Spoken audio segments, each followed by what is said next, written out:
still legal. The Kate Daly Show starts now. Thank you, Mr. Chairman. Thank you, Madam Secretary, for being here. That you have spent $220 million running television advertisements that feature you prominently. Sir, the president tasked me with getting the message out to the country and to other countries where we were seeing the invasion come from, with putting commercials out that told them that if they were in this country illegally, that they needed to leave, or we would detain them and remove them, and they'd not get the chance to come back to America All right. the right way. For some reason, this is glitching. I have no idea why. All right. That was Christy Nome. That was Christy Nome. And I welcome you to the Kate Daly Show. I'm not quite sure why that just happened. So it's live, so we get lots of glitches. What can I say? And I welcome you. We have a big show today for you. Peter Schweizer is here with his brand new book, The Invisible Coup: How American Elites and Foreign Powers Use Immigration as a Weapon. And so this will be a little break from Iran, unless Peter wants to comment on the happenings in Iran as well. We'll ask him. But that clip was Christy Nome, and Christy Nome has been replaced. And I would love that just happened. So I'd love to get your comments on that, Peter, and welcome to the show. Oh, great to be with you. Thanks for having me. Yeah, I think that the Secretary of the Department of Homeland Security, was in the middle of a series of very controversial things. Some of those related to the way Homeland Security was handling some issues. Part of that was, frankly, I think with the advertising campaign, it was really a self-promotion effort to raise her own profile. That's not really what you should be using taxpayer money for. So yeah, the ads were about deportations, but they all featured her on horseback, doing all sorts of kind of glamorous things. And I think when she essentially said that Donald Trump signed off on those, that was the end, because Donald Trump did not sign off on those. Oh, okay. So, because she said they had a conversation, that the clip was glitching, but she said she had a conversation with him before she was made secretary and after. So do you think she's lying? Well, I think she had a conversation about running the ads. I don't think that Trump would have approved or wanted, for a variety of reasons, for the ads to be essentially info commercials about her.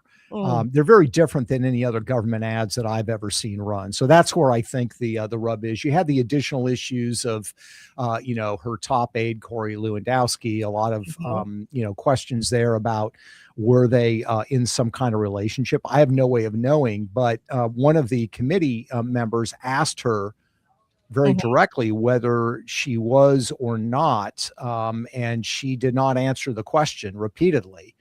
She was under oath. So maybe that's why, but I think none of that played well with Trump, who really doesn't want the focus to be on the cabinet members themselves. He wants it to be focused on the job that they're doing. Okay. So your book, The Invisible Coup: How American Elites and Foreign Powers Use Immigration as a Weapon. This has just debuted as #1 on the New York Times bestseller list. You'll recognize Peter's books, I'm sure, because Blood Money, we have Clinton Cash, we have so many different titles from Peter that are so well known and have a lot of coverage worldwide. And so when you were writing this book, and even in the title, The Invisible Coup: How American Elites and Foreign Powers Use Immigration as a Weapon, and you spoke to the fact in the notes of this book that this has been a long time coming. You have been after this for a long time and really, really looking behind the scenes. And so, who are some of those American elites and foreign powers? Yeah, great question. I mean, we've been having a very important, I think, debate on immigration. It's been about how immigration affects, jobs and wages, how it affects crime in the streets, that sort of thing. But I thought we were missing the larger picture, which is mass migration has become a means by which certain people are seeking political change in the United States. So that includes foreign powers like Mexico, China, the Muslim Brotherhood. It also includes domestic actors who see a political advantage to mass migration. they're not sitting around in a room deciding to do this together. This is a confluence of interests. They all see a different part of it. So, if I could, let me just read one quote, which I think sort of epitomizes the views of Mexico. And this is kind of stunning to me, but they kind of spell out how they view mass migration, which is very different than us. This is a quote from Senator Felix Salgado. He's with the ruling Morena party. He's a senior senator. He sits on the National Defense Committee, which is the most powerful committee in the Mexican Senate. Just a couple of years ago, he said, quote, "Mexicans are in our territory. California, Nevada, Texas, Utah, New Mexico, Arizona, Kansas, Oklahoma, Colorado, and Wyoming. We're going to take back the territory that was stolen from us." Wow. Now, I read that and I thought, what's he talking about? I mean, this is ridiculous. And then I realized, and there's a dozen more in the book, lots of senior Mexican officials look at it this way. And it's not just bravado. They've actually set up political networks inside the United States that are designed maybe not to turn California into part of Mexico, but to exert some semblance of sovereignty and political control over California, to become the political kingmaker in California. And there are lots of ways in which they've done that, through their consulates, through these federal government officials from Mexico that actually live inside the United States. So they're serious about it. And China has its different methodologies. So the foreign powers are looking ways to exert control and influence in the United States. The domestic collaborators, as it were, see the political advantage to mass migration. It helps them politically. It helps their agenda. So they're willing to go along with it. In President Trump's first term, there was a lot of talk about the wall. Whatever happened to the wall? We don't really hear about it anymore. What's going on there? Yeah, I wish we had the wall. The wall, I think, was a physical representation of sealing the border.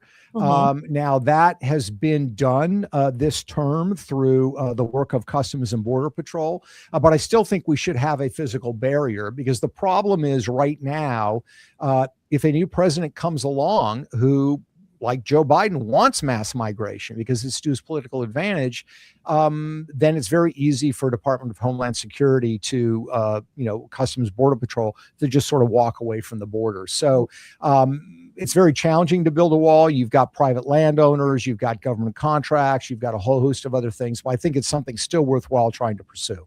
Should the states do it? The states would have a hard time being able to justify it legally because the states don't have the authority to secure federal borders. Now, certainly you want the states to cooperate. There are things they can do to make it easier. California probably not particularly interested in doing that, but I would imagine Texas and Arizona would definitely do things to make it helpful. Back, one of the things in the Kristi Noem ads was deport yourself. That was the message. Yeah. The other message that was being shown. So back in the 70s, 60s, 50s, we had immigration was at an all-time low. And when people were caught, they were not detained. So they were told to voluntarily deport, or we would criminally prosecute you. And 97% left. They didn't want to be criminally prosecuted. So the shift in the 80s to hold them and have detention centers. What are your thoughts on that? I see us building a lot of detention centers, but going even back in history, I know that you're a great advocate of history. So what if that was working, why is it not working now? It's a great question. Part of the problem is you had the development in the 1980s of the so-called sanctuary movement. That's when it started. It started within elements within the Catholic Church. And the idea was, we're going to shelter people from immigration laws. We're going to prevent federal authorities from enforcing immigrant laws. We're going to provide these sanctuary settings for people. So that kind of changed the dynamic. In the 1950s or 1960s, if law enforcement said, hey, you need to self-deport, you did it, because it was really, unless you were going to try to hide somewhere, literally hide somewhere, it was very hard to avoid interactions with the arrival of the sanctuary movement, there now became safe spaces. And to where we are today, you not just have sanctuary churches, you have sanctuary cities, sanctuary states, you have entities like labor unions. Some labor unions are now sanctuary labor unions. So that has created these areas where it's very hard for federal law enforcement to enforce federal law. And my view on this has always been, this is kind of a fundamental issue of the governance of the United States. If you do not like ICE, if you do not like America's immigration laws, that's perfectly fine. Then what you need to do is you need to win elections and you need to change the laws. And, then we can deal with whatever the consequences of that are. But that's not what's happened. What's happened is you have state and local authorities and other entities that are saying, we don't like this federal law, so we're just going to pretend it doesn't exist, and we're going to prevent federal authorities from enforcing it. The only other time that we have had this in American history was in the Deep South in the 1960s, when you had segregationist states like Mississippi who said, you know what, we don't want to desegregate. We're going to ignore the court orders. We're going to ignore federal law, and we're going to sort of stand in the courthouse and resist it.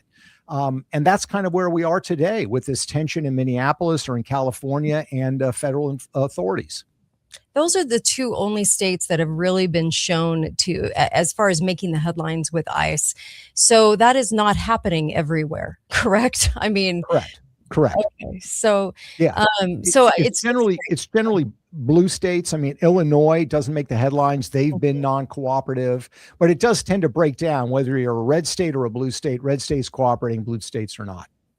So when we're looking at ICE, and if you have your critics of ICE, you have your supporters of ICE, what do you think about the power of ICE? The power, and maybe even expanding power. I don't know. What do you think? What are your thoughts on ICE and how it's grown? I think ICE is a necessary function of government, and I think it has. In recent years, the controversy over they're showing up in masks, they're showing up with weapons, whereas 20 years ago they didn't show up with weapons. Part of that is because of the resistance they're facing. Federal law enforcement officers now are masking themselves because they're being doxxed, they're being outed. Activists are saying, this is John Smith, he works for ICE, this is where he lives, this is where his kids go to school. So they are have been put in a position where they have to kind of protect their identities. I believe in civil liberties. I certainly don't want those to be taken away or restricted.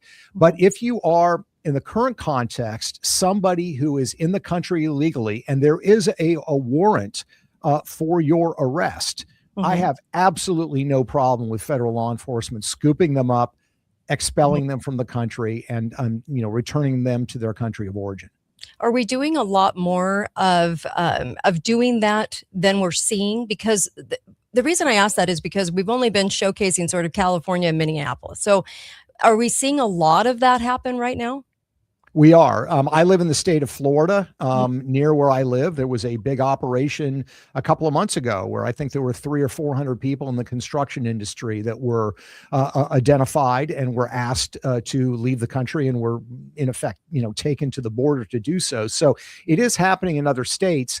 The numbers, seem high. The goal is, I think, to deport 1 million people, but what we have to understand is context here. I mean, Barack Obama, when he was president, deported more than 3 million people in his second term, close to 1 million a year. There was not the resistance. There was not the opposition. There were certain activists that didn't like that. He was nicknamed the deporter in chief, but this has been a regular function of immigration. The challenge is now with the open border policies under Joe Biden. Some estimates are we had 20 million people cross the border. So the numbers are much larger than they were during the Barack Obama years. Right.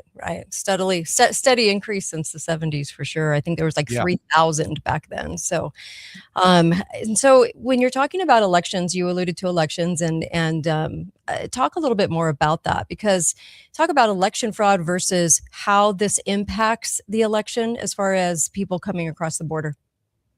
Great question. It impacts it on a couple of levels. The first is, you want to have immigrants become citizens. Those citizens are going to be able to vote. The problem is, as I lay out in the book, every Democratic president since Bill Clinton, when they've come into office, has essentially abandoned the rules about new citizenship. You're supposed to undergo a criminal background check.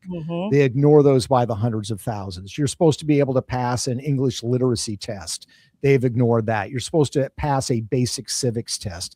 They've ignored all that. Why did they abandon those? Because they discovered in the 1990s that newly minted citizens vote roughly 85% for Democrats. Now that evens out over time, but for the first 20 years in that first generation, heavily going to vote for Democrats. And that's why you saw them get rid of these requirements. And the biggest years that we've had for minting new U.S. citizens was 1996, 2012, and 2024, which were all re-election years for Democrats. So that's the immediate goal of getting people citizenship, getting them to vote in mass numbers. But even if migrants are here and they don't vote, there's still huge political benefits for Democrats in this space. And that's because of the way political power is apportioned in our country. We do a census every 10 years. Census counts people. It does not count citizens. So if you're counting people for the census in California, you're counting citizens, you're counting permanent residents, you're counting illegals, you're counting anybody in the state. And what that means in practical terms is that a state like California is believed to have between 4 and 7 more congressional districts or more members of Congress than they would otherwise if illegals were not counted. And to just put that into perspective, take that low number, 4 congressional seats. That means that illegals in California have a larger congressional delegation than that of 13 states in the United States. So it's a huge political advantage. Not to the same extent, but the same thing applies in Illinois. It also applies in Minnesota. So there's a political advantage. And I think this is one of the reasons you're seeing a lot of Democrat office holders resisting any deportations, whether it's of criminals or non-criminals, because of the political gains that they get from having illegals in their states and in their districts. Okay. How does China's exploitation of our U.S. citizen laws? Tell us more about that. Yeah, China really has a sophisticated form of weaponizing immigration, and it's through this issue of birthright citizenship. Birthright citizenship, of course, is the idea that the 14th Amendment says if your mother happens to be in the United States and you're born here, you will be a U.S. citizen. And I never really thought about this until I looked at China's industrial scale exploitation of this law.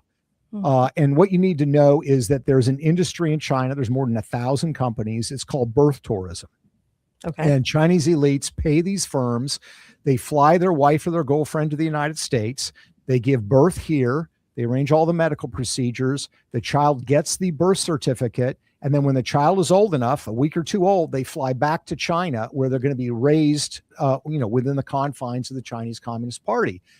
But they're U.S. citizens based on birthright citizenship. Right. And when they turn 18, they were born, they were born here, but they were raised in China. They're going to be able to vote in our elections. And then it becomes a question of scale. So how often is this taking place? Our federal government has no idea because we don't keep any statistics on this. The birth certificates that people get does not list the nationality of the parents. So you look at what China says, the Chinese government and Chinese research firms, and the numbers are eye-popping. Their estimates are that over the past 13 years, each and every year, roughly 100,000 Chinese babies have been born in the United States or on U.S. territories like Saipan, which means right now there are more than 1 million quote unquote U.S. citizens, I'm going to put that in air quote, that have been raised in communist China that are getting ready to vote over the course of the next 5 to 10 years. And let's just remember an election like 2016, that was settled by 72,000 votes. So you can see the threat that their weaponized immigration poses to our election system. Interesting. So what about the NGOs? Could you give us a peek into the NGOs that you've discovered? Yeah, I mean, the NGOs play an important role here. Some of them are religious based, like Lutheran services or Catholic charities. Some of them are not religiously affiliated. They're just interested in refugee issues.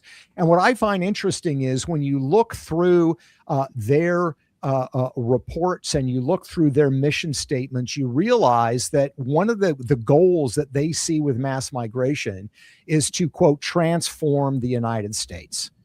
And they talk about how when mass migration takes place, people come to the receiving country. It is transformational to the receiving country. It changes the receiving country. This, in their mind, is a good thing because these entities, by and large, are on the progressive side of the political equation, which is certainly fine. But they very clearly see this as moving the United States in a more progressive direction. And a lot of the social science research, the polling, the academic studies that look at the political attitudes and views of people that have come to the United States, particularly from the developing world, they are much more collectivist in their mindset, less individualistic. They're much more desirous of a caretaker government that's going to care for them than they are of a free market economic system. They are much less interested in the notion that America is a unique country and a unique society with a unique political tradition. So this all favors them. And so they see this immigration not just through the lens of humanitarian, we're helping individuals. They see it through the lens of transforming America in the direction they want to take it. And I quote them saying that in the book. Wow. You know, over the last, say, 30 years, we've seen our right and the left go at it over immigration, over the wall, over the border. And I haven't felt like either side is doing a whole lot. What is your take on that? I think that's true. I think there's been a lot of fighting and feuding, a lot of heat and very little action. Part of that is the Republican Party and Democratic Party have both been divided in different ways on this issue. Republican Party, you've got sort of the Chamber of Commerce wing of the Republican Party, much more in favor of increased immigration. It keeps labor costs down, for example.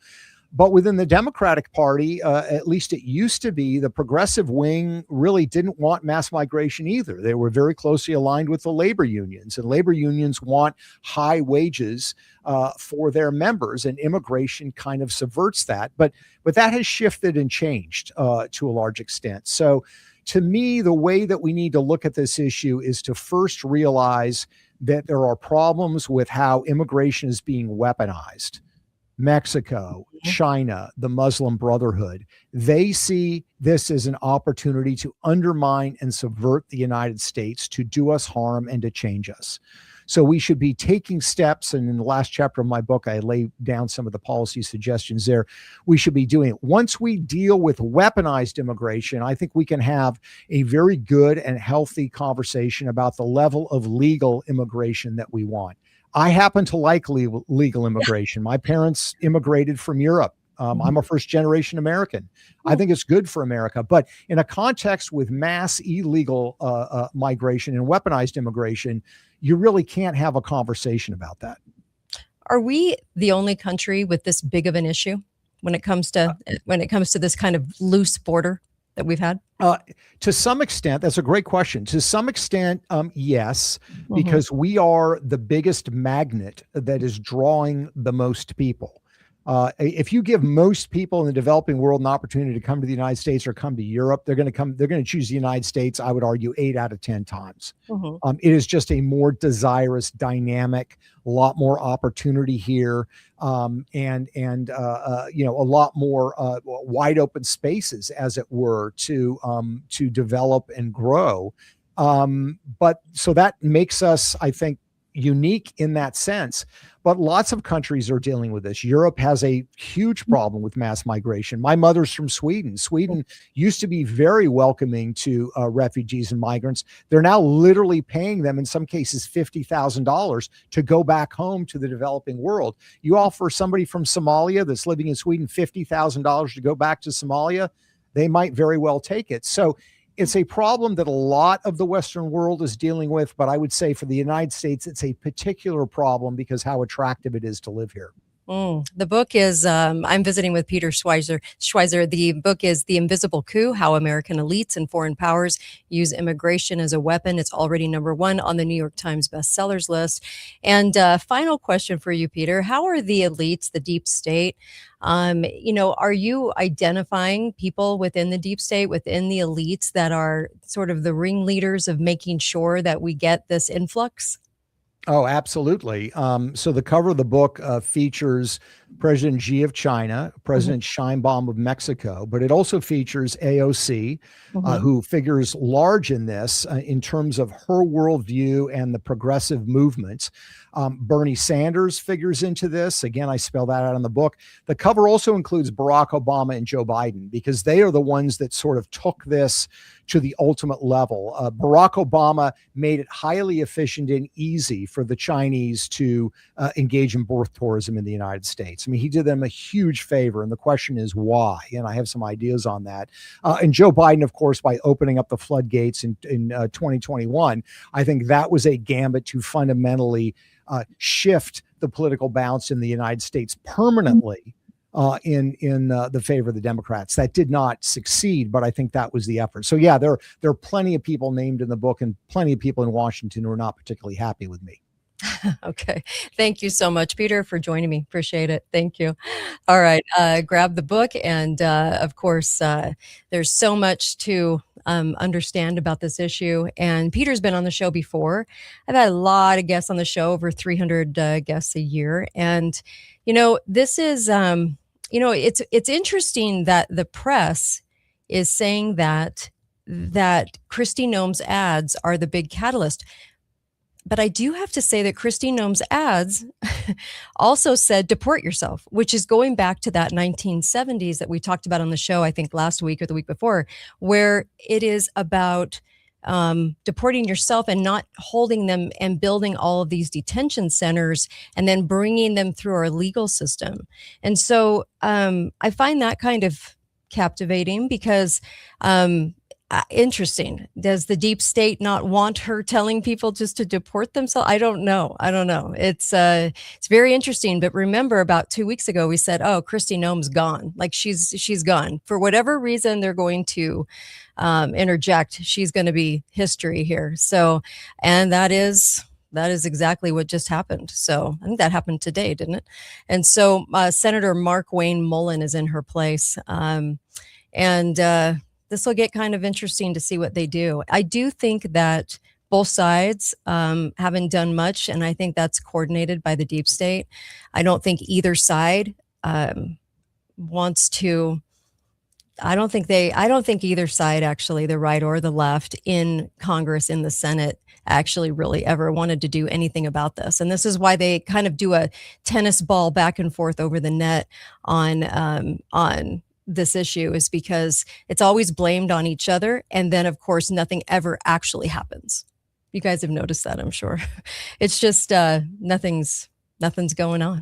Nothing's going on. So interesting. So if you want to comment on this, it's fine. The New American did a couple of pieces. #1, the CIA-backed Kurds are being prepped to invade Iran. And also, I'll take a caller. Sure. Go ahead. And of course, it's 435-680-2503. And I'm one of the only shows that actually takes live callers now. So you can go ahead and call up. Go ahead, caller. Yes, I want to talk about this decision to fire her. But just on Peter, so much of what he said was just untrue. Of course, the states can build walls. There's just, he's working for the conspiracy. But let me get back to Kristi. So she's been just moved to a new position. And that new position is perhaps more important than the Homeland Security. The position that Trump appointed her to is Special Envoy to the Shield of Americas. The Shield of America is almost certainly going to be modeled after the EU. Yes. It's a merging of all the countries of the Western Hemisphere into a single regional government. Yep. They tried this in the 1990s and during the Clinton administration. It was called the Free Trade Areas of America. Mm-hmm. Main organization that stopped this was the John Birch Society. We worked so extremely hard with all sorts of materials, videos, yard signs, and everything. But it's treason, so we were able to expose it enough, and now they're coming back with it. So Trump says he wants to make America great again. That was also a slogan. Well, America's great again. They're expanding. It's to America. Yeah, it's to make America. Yeah, to make a regional government. And remember, they've made it very clear, the conspiracy for a century, over a century. The goal is to have a one world totalitarian government. The regional governments that you've been talking about in recent months a lot, I appreciate a great deal that you're doing that, is a stepping stone to a one world government that the conspiracy has said they want, a totalitarian one world government. So this is a way of actually abolishing America and not making it great. And this is what, and Trump's the point man, but there's going to be one in all the countries, and they'll be merging and they'll be having meetings. And apparently he's going to talk about this on Saturday. Yeah. So this is abolishing America, not making it great again. Oh, I'm with you on this. And also there's a meeting scheduled, right, with a dozen Latin American leaders in Florida. That's coming up. Thank you for the call. And the Shield of the Americas. Why are we not just calling it America? I think it's all in the name. And he's right. He's right. This is so not good for us. Okay. And it's being portrayed as we're just meeting with foreign leaders, right? To get the influx controlled, but it's not really that. It's all about regions. I wish people would understand that. I think one of the biggest things that we're not getting right now is how much that is happening to us.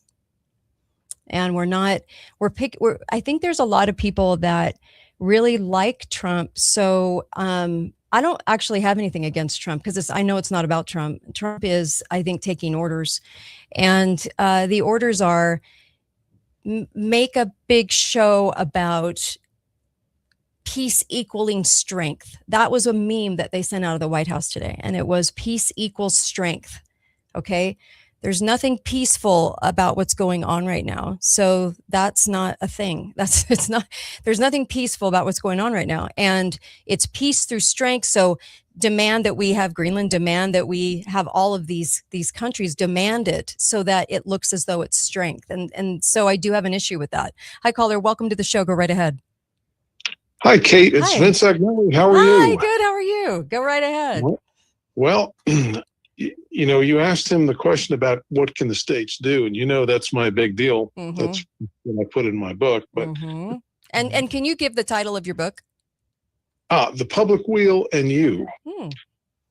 And wheel meaning the public body politic, and what a great year.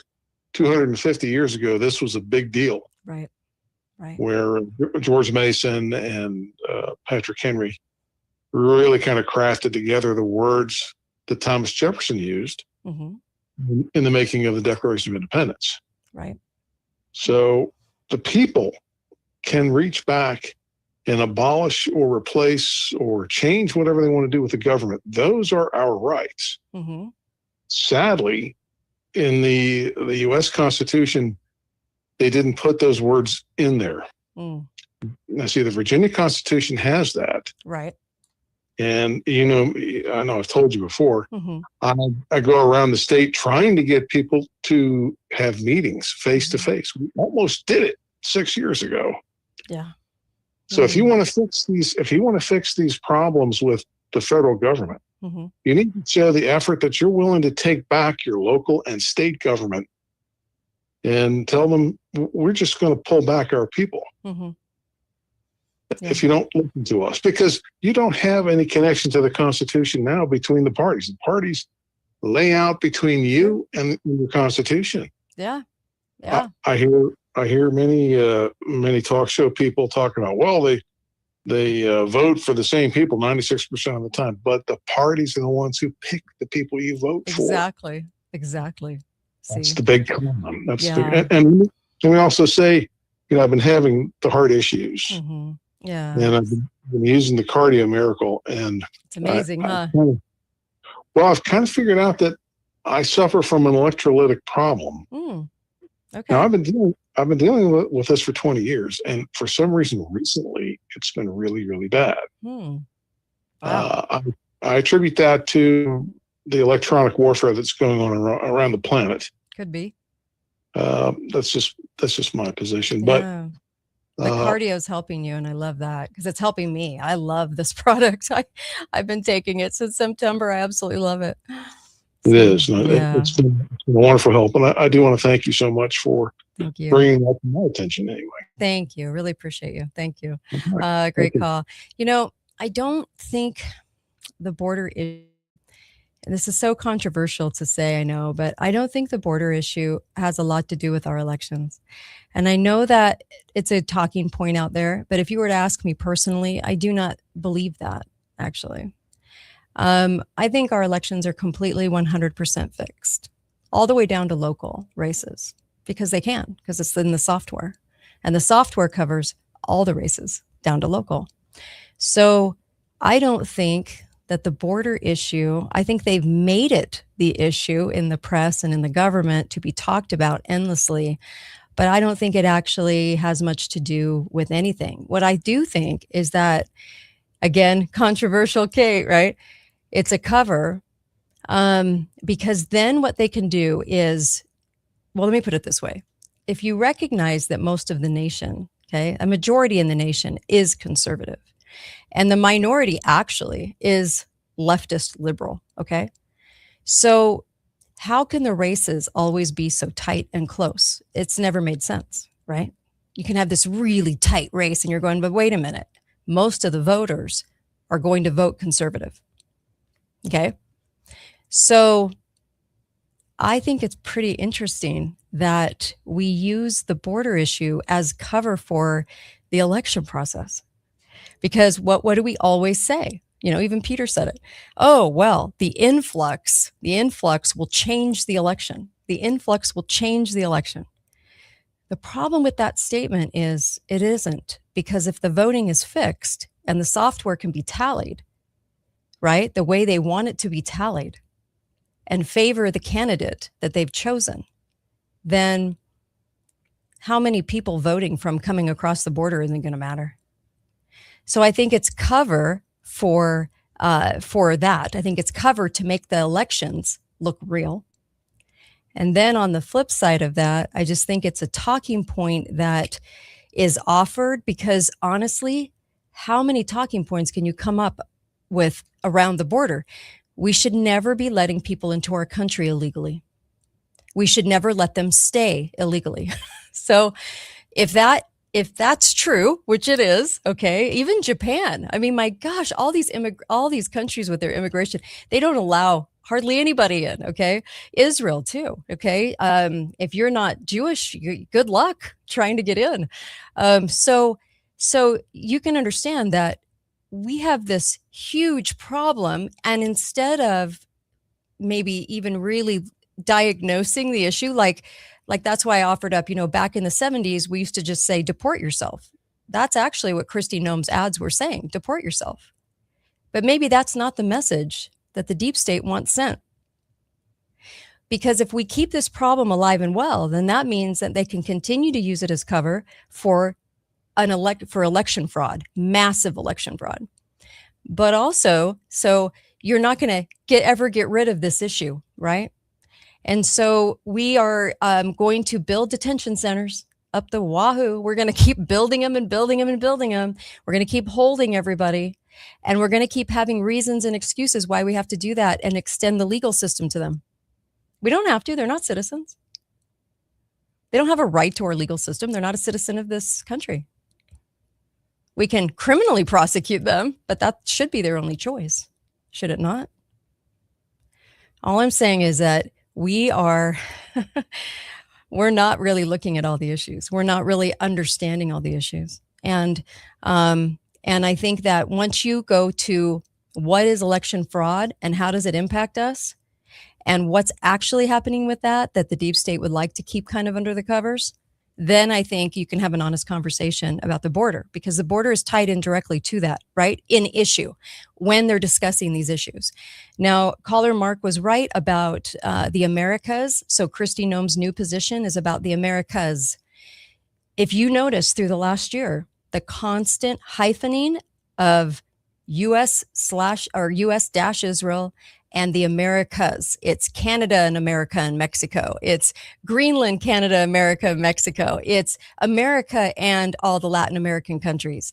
This is region speak. It's region talk. They're turning us into a region, whether anyone likes it or not. It's been in the works since the 1940s, well before that, but really on paper in the 1940s. And this it really came out of Bretton Woods, actually, was the regional perspective of how we need to just be groups of countries. But what does that do? It doesn't extend our constitution to the other countries. It just minimizes our constitution here in this country. And that's really something that people just do not want to hear about, sadly. And I don't know how else to say it, but it's been going on pretty at a pretty high rate since Trump was put in. And everyone that likes Trump or is on our conservative side, I'm very conservative, is on our conservative side is cheering it. I don't think they realize what they're cheering. I don't think they understand what they're actually cheering. We have a huge problem in understanding and ignorance right now. And how do you take a country and build 15-minute cities and do all of these things? You do it out in the open, right?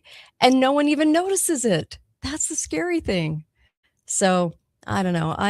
It's just very, very, very strange what's happening there. So I do think that there's a lot of reasons they do it, and there's a lot of reasons for why they're going in that direction with the border issues, instead of just either criminally prosecuting people, right, if they stay, or just doing the voluntary deport, like get yourself out of this country now and come back legally.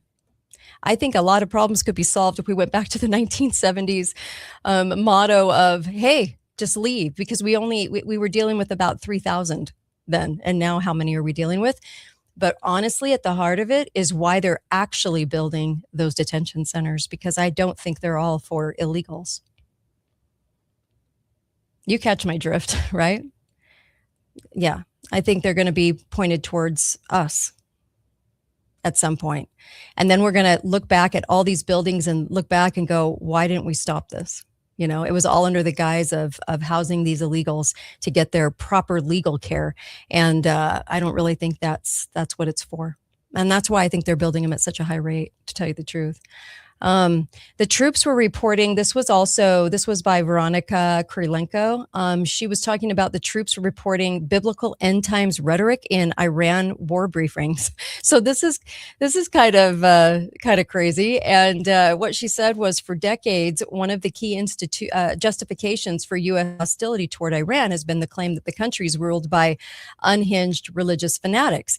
But now some of our U.S. troops say their own commanders are invoking the Book of Revelation as justification for war in the Middle East. Part of God's divine plan, and pushing them into because a lot of the troops are going, we don't want to go. We don't want to do this. There are a lot of troops saying that, but there are a lot of troops that are gung-ho, right? They want to. But this is kind of interesting that they've resorted to this, because you don't usually hear this in the military, do you? Is this kind of new? So this is what one soldier said. He urged us, his commander, to tell our troops that this was all part of God's divine plan. Specifically referenced numerous citations out of the Book of Revelation, referring to Armageddon and the imminent return of Jesus Christ. Interesting.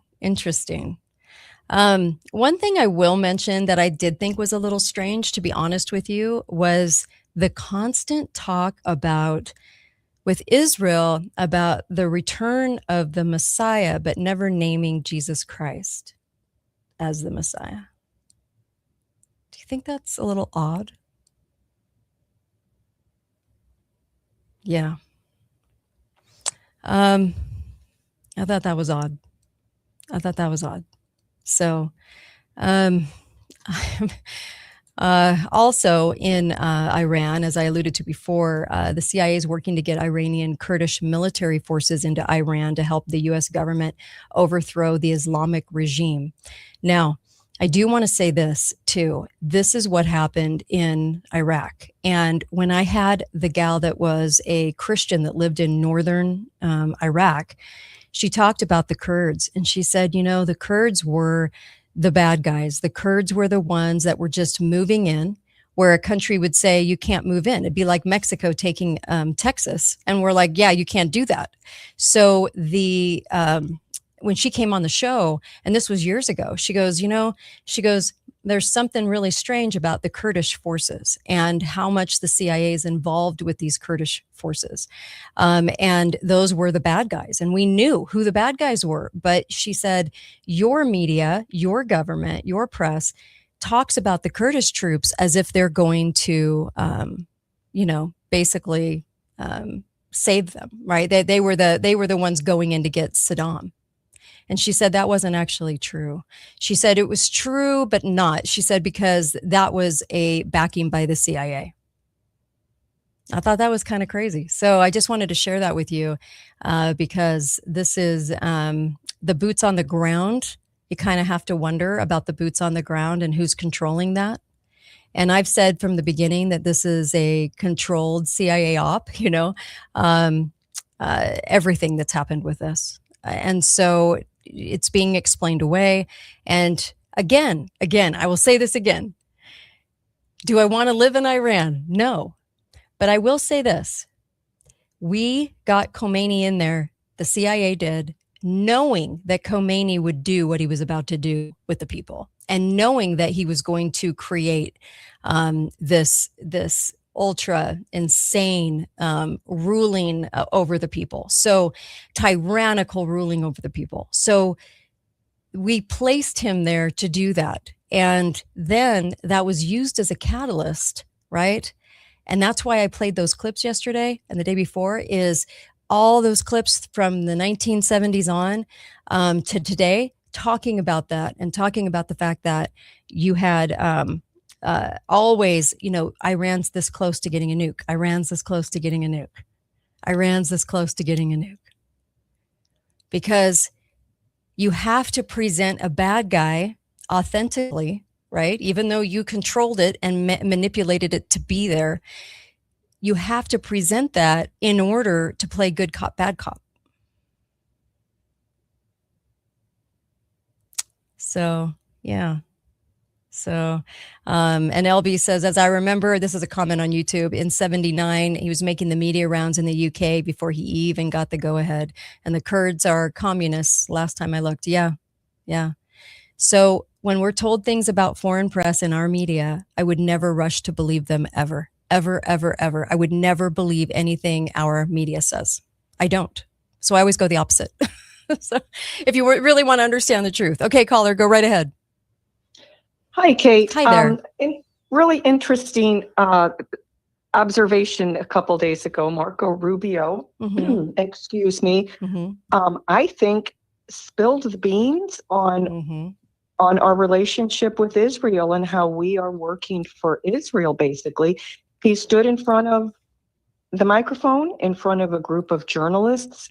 He was asked, why did Trump do this in Iran? And he said, well, we've known that, we being America, we've known that if any country strikes Iran, Iran will immediately retaliate and strike America.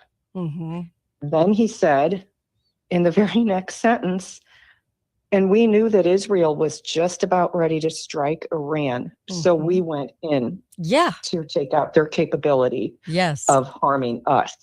So I interpret that as we're working for Israel. Trump did this as he was instructed to do by Netanyahu. Yeah, I'm with you. I mean, it was clearly stated by Marco Rubio. So you're right. That's all I have. Thank you. Unfortunate. You're right on the money. You're right on the money. Thanks, Thank you. Kate. Great show. Thank you. Bye-bye. Yeah, it's a big theater. It's a big theater. And I do think it's all cover, right? So good cop, bad cop will continue on. And if you're conservative and you've just been sort of rah, let's go, whatever we do is great. I think that you should probably think about that stance a little bit. Okay, caller, go right ahead. Kate the Great. Hey, how are you? This is Mike. Hi, Mike. I'm going to go against all sane thoughts and quote some Bible verses. But I'm going to break this down real quick if I can. I'll try to do it under a minute. The verse that a lot of the dispensationalists, I grew up Southern Baptist, so I was totally indoctrinated. I had the whole Schofield Bible growing up, the whole thing. And the verse that they're talking about that they, hang their hat on, it's Genesis 12:3. I will bless those who bless you, and I will curse him who curses you. And in you, all the families of the earth shall be blessed. And this was God talking to Abram. Okay. Right. Key point. He was talking to Abram before Abram was Abraham and thus had children. Okay. So then you jump forward into Genesis 16:11, when, we know the story where Sarah, Abraham's wife, was not able to have children. They got impatient. She basically said, take my handmaid and have a child with her. And so he did. And that child's name was Ishmael, who is known as the father or the forefather of the Arab people, right? So right there, you've got a problem. If back a few chapters in Genesis, when God said, I'm going to bless everyone that is your seed, does that mean only the Jewish people, which came from Isaac, or does that also include the Arab people? You see what I'm saying? Yeah. So that tells you right there, there's a problem with what they're forming their argument on. And this whole, now that they've injected religion into this whole situation, okay? But let me jump forward one more time. Now let's jump to the New Testament, where Paul, apostle, he was a Pharisee, he was a Roman citizen, he was one of the PhD minds of his time, right? He wrote much of the New Testament, which, side note, kind of attached to what you were talking about, what these sinners and whatever might be. The Noahide laws are what are in play. It's like Noah, IDE. Noahide laws, and just research that for anybody that has researched it. I've been doing a study on this for the past few months. It's blown my mind. So anyway, and I've got but so now here it is, Galatians 3:16, Paul speaking. Now to Abraham and his seed were the promises made. Okay, that's cool, right? Okay, sure. He does not say, and to seeds as of many, but as of one, and to your seed, capital S seed, who is Christ. Ooh. Do you see what I'm saying? Yeah, I do. That's the attachment way back from Genesis 12:3.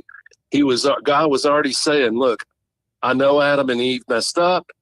There's going to be a Messiah that comes through your seed. And then Paul in Galatians nails it down right there. Okay. There's no wiggle room in that verse. Okay. Yeah. To that seed, capital S, who is Christ. Okay. We as the church, and I'm not going to get into all the other little rabbit trails we can go into, but if I can I have 20 more seconds? Go for it. Yeah. Okay. You're good. Now, I personally believe that at some point in the future, the New Testament, I'm not going to talk about other books, but the New Testament is going to be basically outlawed, or at least heavily redacted or edited. And let me make, So, and I've been on a study on this in the past few months. I've been like, man, what's the deal? Because the Jews, and then there's the Zionists, and I'm just trying to, and I'm like, God, can you please figure this out? And so it's one of those things where, and then you open your Bible and you read something and you're like, what? Yeah. Interesting. Has that been here this whole time? And here it is. It's John 8:44. It's Jesus, and he's talking to, and it doesn't say the Pharisees. He's talking to the Jews, and I'm saying the J word. Okay. Mm-hmm. He's going back and forth with them. Okay. And they're saying, oh, we're God, Abraham's our father, and rah, rah, rah, rah. And then I'm just giving you the core verse because I want people to go back and research verses before this. Okay. And even after. Okay. Mm-hmm. This is our little homework. Okay. Okay. John 8:44. Mm-hmm. He said, this is and I'm pointing this out because it's a verse that the current powers that be will take this verse and go, you're not going to read that. Okay. And here it is. You are of your father, the devil, and the desires of your father you want to do. He was a murderer from the beginning and does not stand in the truth because there is no truth in him. When he speaks a lie, he speaks from his own resources, for he's a liar and the father of it. And it goes on a few more verses, and they get mad at him and they try to kill him right then and there. But he does something. Jesus does something. He gets away from them. Okay. So I don't need to break all that down, but you have Jesus Christ, the Messiah, saying this to these people, and I'm going to leave that there. But that, if you want to really start a firestorm, just throw that person. Thanks, Mike from Texas. Not that I did. I mean, you could edit it out, right? No, I won't. Yeah. I won't edit anything out because I'm not going to be a talk show talking point. That all the talk show hosts on the right and the left, I mean, most all of them are so controlled, and I'm not going to be that. So I welcome any kind of thought. I welcome all kinds of truth coming at us. Why wouldn't I? So I appreciate that. Well, that's interesting. Interesting insight. Well, sure. Yeah. Well, just my comment, you're raised away and you're taught, oh yeah, my pastor says, we bless them. But then when you go in and dig on your own and you allow the Holy Spirit to lead you, you're like, wait a second, this does not add up. Well, it goes to that scripture, you say you are mine, but your hearts are far from me. Yeah. Yeah. And I'm not coming down on these people as an individual. I'm just saying that you're don't talking come about at us. Yeah, you're probably talking about the Christians that are in the camp of they are everything. It's like a worshiping, and it's a worshiping of whatever Israel does. They're totally right and only defending themselves. And it's like a blank. It's just like a blank check. Like they can do anything and it's not questioned. And that does always shock me that we don't question what's happening with governments and what they do with that power from past scriptural, let's say, translation of what people think it says, right? So it all leads to that. And that's why I think people should step back and really think about what's going on right now. Yeah. Yeah. I agree. And if I can leave one thing real quick, sure. And hopefully this will generate some conversation, because I would just say, anyone listening, be a Berean. Don't believe one word I just said. Go in and study for yourself and call Kate for, any kind of comments you need to make. There you go. Thank you. Appreciate the call. Thanks, Mike from Texas. I know that you listening out there and you watching, I know you just want truth wherever that truth is. And even if it could go against something that you've thought your whole life or whatever, I understand. Look, out of everything that I think is fakery and theater and everything else, God's the only thing that's real. And I'm telling you, I have a bigger testimony of God than I ever have after studying government for over 38,000 hours. That's the truth. And I always look at how we have sort of adopted ideas, adopted things that we tend to gravitate toward, because now the majority gravitates towards those things, right? And so if I say anything against what the majority is saying out there, then I'm somehow the bad guy. I'm somehow the wicked person. And it's like, no, I'm just trying to really think about and be very open to understanding what's really going on in the Middle East right now and what's really happening in our country right now to us. That's really the big deal, is what's happening to us. So the regions that are being formed, the smart cities that are being made, all of those things, and really looking and saying, okay, who's the aggressor and who's not the aggressor? And looking back in history and saying who has a pattern of being the aggressor and who doesn't. I mean, those are all valid questions to ask. And as conservatives, we should be asking them all the time and not just going with what the majority thinks. I think that's easy to do, but LB had a good point. You know, in Nazi Germany, they took all the Bibles out and replaced them with Mein Kampf. So are the same people running the show that are the Nazi types, you know, the deep state, the same ones that created Hitler, same ones that wanted Hitler to take the fall and wanted Hitler to be that guy, right? So they do this all the time. They'll take a person, even like Saddam, and they'll partner with them, and then they'll put them back in they'll put them in their country, and then we demonize and go in. And it's kind of interesting how that all works. But look, the same script that's been going on forever and ever and ever, okay, with our CIA. I can't say forever, 70 years worth of CIA. As you go back and you start to really look at the scripts, they're all the same. Okay, we were told the exact same things about Iraq. We were told the exact same things about so many different countries, as we said yesterday. So I always keep that in mind, because history is a great teller of what's happening right now. And they don't shift a lot from their scripts. They really don't. I don't see a whole lot of shifting. I see them using the same things because why? Because they work. That's why. Why wouldn't you? Why wouldn't you use the same script? So I think a good healthy dose of thinking skills would be good. We're not really freeing anybody. What's happening is more about territory. It's power and control. And it has really not much and deals, like I said yesterday, with the Saudi Arabia deals and the arms sales and everything else. It has way more to do with that. And the presidency is controlled. Whether we like it or not, I think that is the reality. I think that is the truth. The presidency has been controlled and will be controlled, and has been for over 100 years. And I don't think you can deny that if you truly look at what has been happening with our government for the last 100 years. The trajectory of our government has only gone one way. So there you go.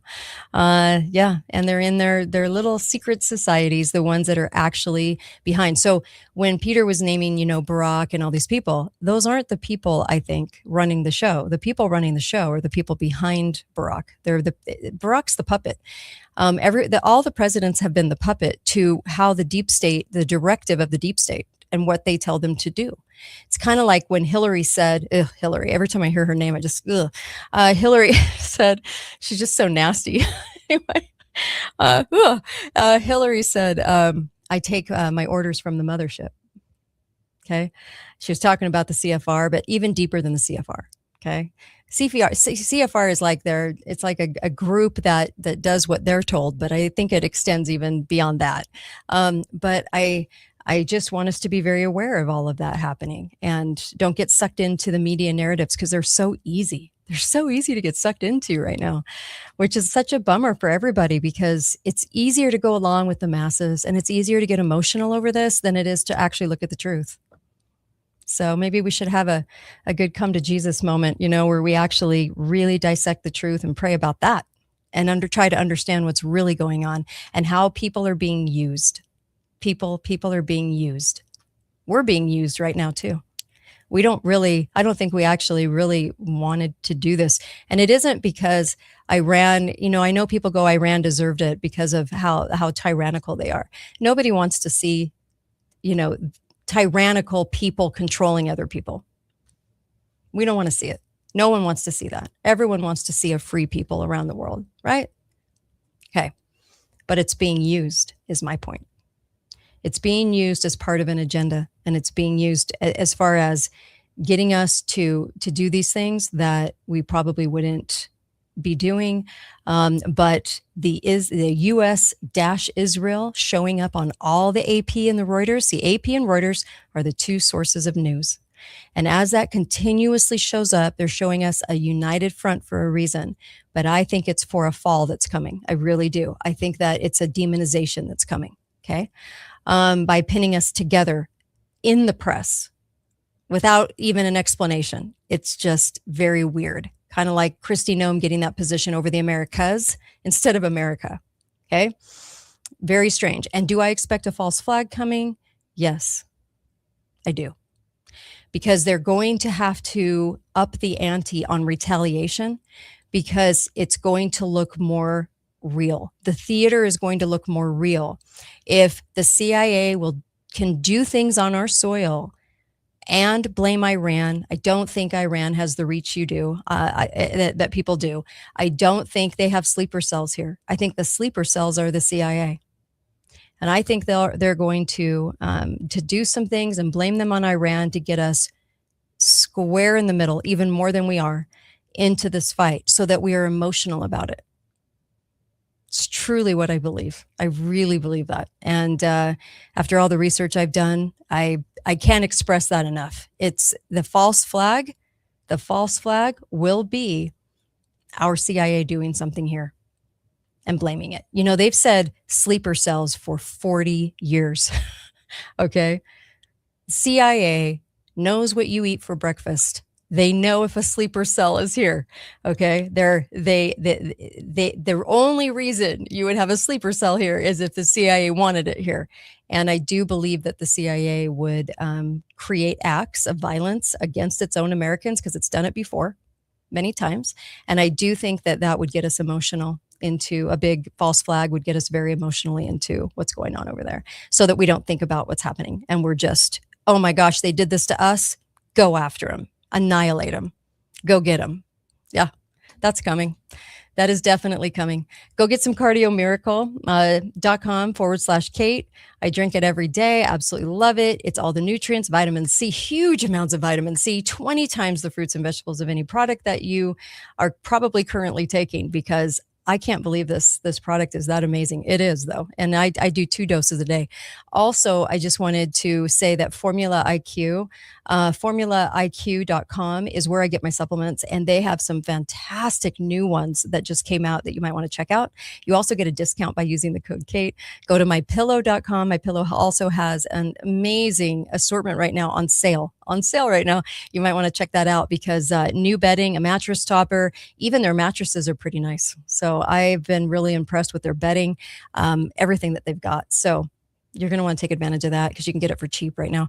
Love that. Anyway, thanks you guys. I really appreciate you calling in and appreciate your thoughts. And thank you. Thank you for tuning in. Be faithful, be fearless. Find out why I say that. Go to katedalleyradio.com. Donate to the show. I need it right now.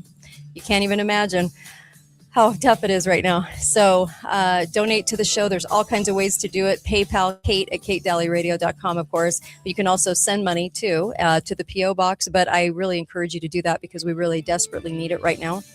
And really appreciate you guys. Thank you. Thanks for tuning in.